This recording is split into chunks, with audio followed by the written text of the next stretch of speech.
มาจับอึ่งพี่น้อง มาจับอึ่งกับหลานแอบมาดูอึ่งค่ะ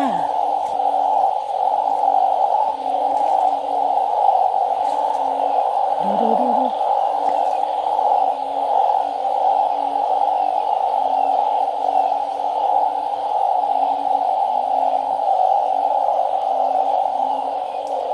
อุ๊ย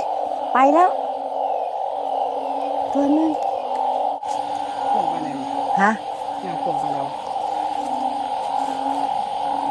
ก็กายาต้องไปหลุมหยามเลย มันเป็นลุงป่ะเนี่ย มึงก็แค่ห้า คนจับอึ่ง ผู้บ่าวไทยบ้านจับอึ่ง ตามหลานไปค่ะ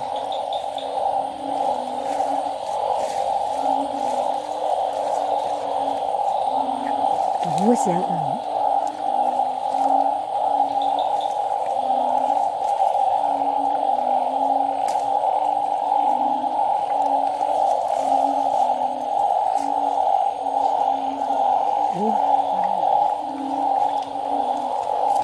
อุ้ยน้ำโอ้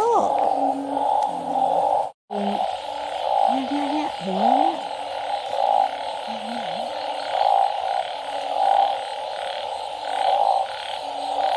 เนาะถึงมือเสีย